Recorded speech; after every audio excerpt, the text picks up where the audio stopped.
Let's have another example. Boink. A 2 kilogram block is pushed against a spring with negligible mass and force constant K is 400 newtons per meter, compressing it at 0.220 meters. When the block is released, it moves along a frictionless horizontal surface and then up a frictionless incline with slope of 37 kilograms.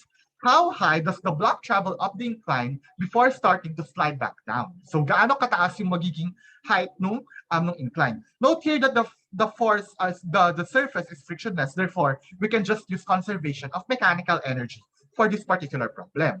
Okay, so I'll just show you the solution to this problem. Okay, so let's just first define the variables. We have mass is 2.00 kilograms. The spring constant K is 400 newtons per meter, and then the compression of the spring, I'll just write this as X. By the way, regardless kung vertical o horizontal, ang ginagawa kong compression ng spring ay X. Okay? Para lang may distinguish ko siya sa gravitational potential energy na Y. Ganun ko siya, kahit vertical yung spring, ang ginagawa ko X pa rin yan. Okay, wag malilito, hindi yan coordinates.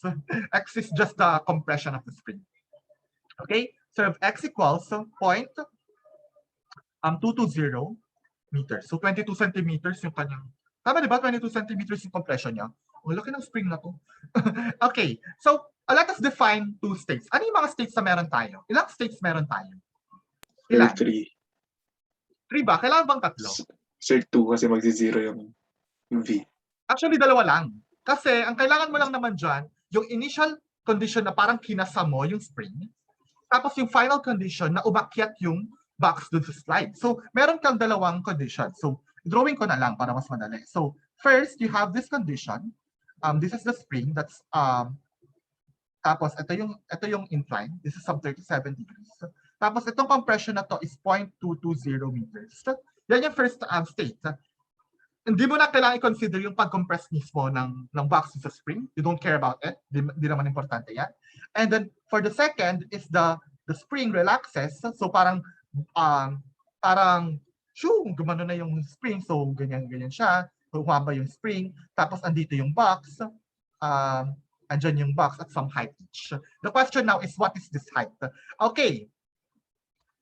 Medyo may ambiguity sa problem, to be honest. Kasi hindi naman i-specify kung yung height na yan ay yung ito or ito. But we will assume that this is that one. Okay? Gets? Gets ba? Yes, sir. Pwede mo rin kasi interpret yan na S yan. Pero at least for our discussion, we will consider it as the H. Okay? Ngayon, ito yung interesting. Kailangan mo ba yung angle na to? If you just want to determine H. No, sir. No, actually, hindi mo siya kailangan. Bakit? Kasi you have two states now, di ba? You can define. So, where is my y equals 0 here? Remember, nagbago yung height. Therefore, dapat may change in gravitational potential energy dyan. So, where should I set my y equals 0? Sa baba. Of course, dito kung saan yung nakaposition initially yung spring. Diyan maglagay yung y equals 0. Okay? Now, so therefore, I have 3 energies there. In principle, that may kinetic energy. Pero remember, dito sa initial state, nakahinto yung object. Doon sa final state, nakahinto din yung object. Therefore, I don't have any kinetic energies present in this system. Thus, I can write my conservation of energy. So, by conservation of mechanical energy,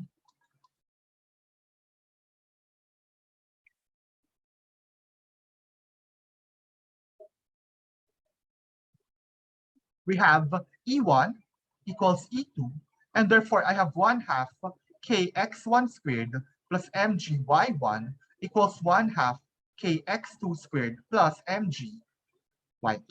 Now, what can we say about the initial potential energy, initial gravitational potential energy of the spring, of the system? Pala. 0. It's 0 because we set it that way, di ba? 0 lang yan. How about the final elastic potential energy of the spring? What can we say about that? Siyempre, di ba, umakyat yung box. 0.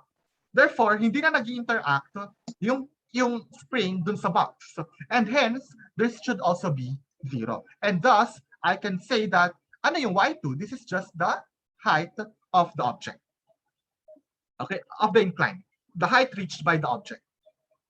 Thus, solving for h, we have we see that h is simply kx1 squared over 2mg. And when you plug in the numbers, ang lalabas sa kanya ay, it turns out is that h equals 0.987 meters. So it will go at some height, 0.987 meters. Okay? Nakuha? Nakuha tong item na to? Do you get this one? May questions ba? Sir, may tanong po ako, sir. Okay, good. Sir, ba't di po sinama yung sa kinetic energy po? Okay, that's a good question. Bakit hindi kasama yung kinetic energy? So sa initial state, it's not included because the box is at rest kapag nasa maximum compression. Okay? Hindi talaga siya kasama kasi at rest naman yung object, walang velocity. Okay. Now, at the final state, because the box will go up and then after some time it will reach its maximum height, then bababa ulit yan. Pag umakyat yan and it reaches its maximum height, what can we say about the velocity of that object? Zero. Zero pa rin. Therefore, there is no kinetic energy at the maximum height. Hence, you don't need to include the kinetic energy terms in this particular calculation. Thank Okay? you, sir. Nice. That's a nice question. Thank you very much. Okay. Are there any other questions for this particular item? Are there any Sir. other questions? So, hindi po ba 0.49? So, Oh, mali di ba lang zero- na input ko. Please check. Let me check. Wait lang. Okay, let me verify. Baka mali yung calculator work ko. So, K is 400 newtons per meter times x1, which is 0.20 squared over twice of the mass 2. I think I got it wrong. Oh, thank you for the correction. Thank you for that. Mali calculator work ko. This should be 4.494. I've forgotten the 2 header. Nakalimutan ko yung 2. Ingat dyan ha, sa exam, ganyan yung mga choices minsan. Makalimutan mo yung 2, nasa choices pa rin yung sagot. Yung ano na yun, choice na yun. Ganun kami gumawa ng exam. Okay? Questions? Thank you for that correction. Are there any other questions? May tanong? Wala? Wala na po siguro. Wala, okay. Okay.